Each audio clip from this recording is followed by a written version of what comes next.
22 दिन पहले एक महिला मां बनी थी।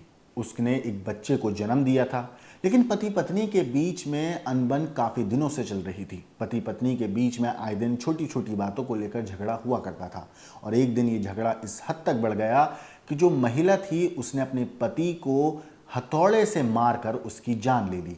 हथौड़े से अपने पति का कत्ल करने के बाद वो महिला खुद की भी जान दे देती है और अपने 22 दिन छोटे बच्चे को भी मरने के लिए घर के अंदर छोड़ देती है। ये कहानी आपको अंदर तक झंझोर कर रख देगी, क्योंकि जब परिवार के अंदर कलेश बढ़ता है, जब दो लोगों के बीच में नफरत बढ़ने लगती है, नफरत बढ़ते बढ़ते जब प्यार खत्म होता है, तो किस तरीके से वो रिश्ता खूनी रंग में रंग दिया जाता है, ये कहानी उसका जीता जागता सबूत है। एक ऐसी कहानी है ये जिसमें एक महिला ने ना सिर्फ अपने बच्चे की जान लेने की कोशिश करी जिसकी उम्र महज 22 दिन की थी, बल्कि अपने हाथों से अपने पति को भी बेरहमी से हथौड़े से मारकर मौत के आगोश में धकेल दिया। ये कहानी है अयोध्या की रहने वाली एक महिला की।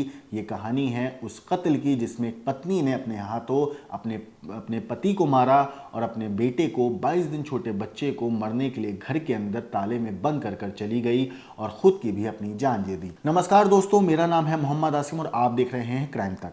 ये कहानी है अयोध्या की, जहां पर 22 साल की एक महिला ने अपने पति की हथौड़े से सिर कुचलकर हत्या कर दी। उत्तर प्रदेश के अयोध्या में एक महिला ने पारिवारिक विवाद से तंग आकर अपने पूरे परिवार को तबाह कर दिया। वो 22 दिन पहले ही मां बनी थी, लेकिन अपने दूध मुंहे बेटे को मरने के लिए वो अपने पति की लाश के पास छोड़कर ताला लगाकर दरवाज़ा बंद कर खुद की जान देने के लिए चली जाती है। ये दिल दहला देने वाली घटना है रोनाही थाना क्षेत्र के केरेरू गांव की, जहां पर पारिवारिक विवाद के चलते अपनी एक पत्नी ने अपने पति की हथौड़े से हत्या कर दी। आपको बता दूं, इसके बाद 22 दिन के उसके दूध मुहे बच्चे को अपने पति के लाश के पास कमरे में बंद करके बाहर से ताला लगा दिया और घटना को अंजाम देने के बाद महिला अयोध्या लखनऊ रेलखंड पर देवरा कोट के पास पहुंची और ट्रेन के सामने कूदकर अपनी जान दे दी। इधर कमरे में बंद जो नवजात बच्चा था वो भी दम घुटने से उसकी भी तबीयत खराब हुई।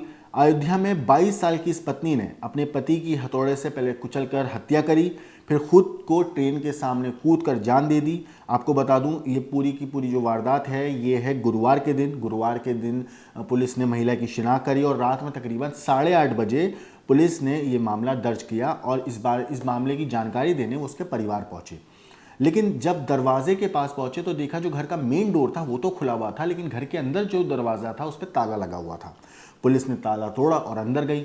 जब पुलिस अंदर जाती है तो देखती है कि एक शख्स की लाश फर्श पर खून से लथपथ पड़ी हुई है, पास में हथौड़ा पड़ा हुआ है खून से लथपथ, और वहां पर 22 दिन का एक बच्चा है जो रो रहा है, बिलख रहा है, भूख प्यास से तड़प रहा था। पुलिस ने फौरन सबसे पहले बच्चे को उठाया और उसको जो परिवार के रिश्तेदार थे उनको सौंप दिया। परिवार ने दूध पिलाकर बच्चे को सुला दिया, लेकिन शुक्रवार की सुबह उस मासूम बच्चे की भी मौत हो गई। घटना रोनाही क्षेत्र की है। 25 साल के शिवानंद राव कंस्ट्रक्शन साइट पर मजदूरी सप्लाई का ठेका करता था और साथ ही साथ कैटरिंग का भी काम था उसका। उसकी 1 साल पहले संजू नाम की एक महिला से शादी हुई थी। पुलिस के मुताबिक गुरुवार शाम गांव से तकरीबन 1 किलोमीटर दूर देवराकोट रेलवे फाटक के पास एक महिला की लाश पड़े होने की रेलवे ट्रैक पर पुलिस को खबर मिलती है। एक शख्स वहां से गुजर रहा था तो उसने देखा कि एक महिला की लाश वहां रेलवे ट्रैक पर पड़ी हुई है। उसने फौरन पुलिस को इत्तला दी। पुलिस जब मौके पर पहुंची तो देखा एक महिला है जिसकी लाश टुकड़ों में कटी हुई है और पास में मोबाइल फ़ोन है, टूटा हुआ पड़ा हुआ है। पुलिस ने फ़ौरन मोबाइल फ़ोन उठाया, उसमें से सिम निकाली और सिम को दूसरे मोबाइल में डालकर देखा कि किसके इसमें कॉन्टैक्ट नंबर हैं और उनको कॉल करके इत्तला दी गई।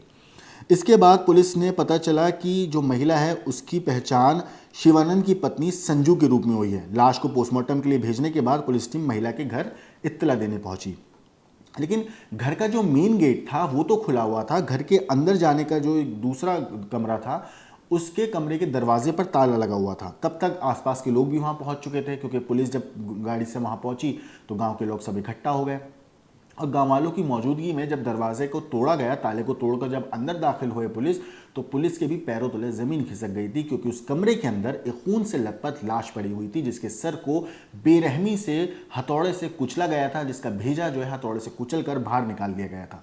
और बगल में ही एक मासूम छोटा सा बच्चा पड़ा हुआ था जो बिलख बिलख कर रो रहा था, जिसकी उम्र महज 22 दिन थी। आपको बता दूं, पुलिस ने फॉरेंसिक टीम को बुलाया, टीम ने मौके से सबूत जुटाए और लाश को पोस्टमार्टम के लिए भेज दिया। इस पूरे मामले पे एसपी ग्रामीण बलवंत के अनुसार शुरुआती जांच में पता चला है कि पति पत्नी के बीच में आए दिन झगड़ा होता रहता था। संजू की जेठानी जो है किरण, उन्होंने बताया है कि गुरुवार को किसी काम से बाहर गई थी, शाम 6 बजे लौटी, तब उन्हें जानकारी मिली कि शिवानंद की पत्नी ने ट्रेन से कटकर जान दे दी है। इसके बाद वो बताती हैं कि मैं पति के साथ फौरन शिवानंद के घर पहुंची तो देखा वहां पुलिस, गांव के प्रधान, सब लोग मौजूद थे। लोगों से पूछा तो पता चला शिवानंद की लाश घर के अंदर मिली है। पुलिस ने जो इनका बच्चा था वो हमें सौंप दिया। हम लोगों ने बच्चे को घर लेके गए, उसे दूध पिलाया, उसे सुला दिया, लेकिन अगले दिन सुबह उसकी भी मौत हो गई थी। इस पूरे मामले पे जो एसपी हैं उन्होंने बताया है कि पति ने हत्या करके खुद की जान दी है। एसपी ग्रामीण बलवंत चौधरी का कहना है इस मामले पे कि पति पत्नी की लाश मिलने की सूचना मिली, पत्नी ने पति की हत्या करके ट्रेन के आगे अपनी कूद कर जान दे दी। पत्नी के शव के पास एक नोट मिले हैं, साथ ही साथ जिसमें उसने प्रताड़ना के आरोप पति के ऊपर लगाए हैं और ये कहा है कि उसी वजह से उसने अपनी जान दी है पति की हत्या करने के बाद, और इसी वजह से प्रताड़ना से परेशान होकर उसने अपने पति की हत्या की थी। ये वो कहानी थी जो अंदर से दहला दी है, क्योंकि सोचिए, एक महिला जिसने बेरहमी से अपने पति को हथौड़े से मारकर उसका भेजा निकाल दिया, उसकी हत्या कर दी, और उस महिला के दिल दिमाग पर सोचिए किस हद तक खौफ सवार होगा या किस हद तक वो परेशान होगी कि अपने मासूम 22 दिन के बच्चे को वो मरने के लिए उसके पिता की लाश के पास छोड़ जाती है, ताकि दम घुटने से या भूख प्यास से तड़प कर उसके बच्चे की भी मौत हो जाए। लेकिन ऊपर वाले को कुछ और मंजूर था। जब पुलिस उस घर में पहुंची तब बच्चा जिंदा था, लेकिन बाद में अगली सुबह उस बच्चे की भी मौत हो जाती है। तो एक साथ महिला, उसका पति और औलाद, तीनों लोगों की एक साथ हत्या हुई है। इस पूरी चीज़ के ऊपर आपकी जो कुछ राय है कमेंट करके ज़रूर बताइएगा। बाकी देश और दुनिया की क्राइम की खबरों के लिए देखते रहिए क्राइम तक।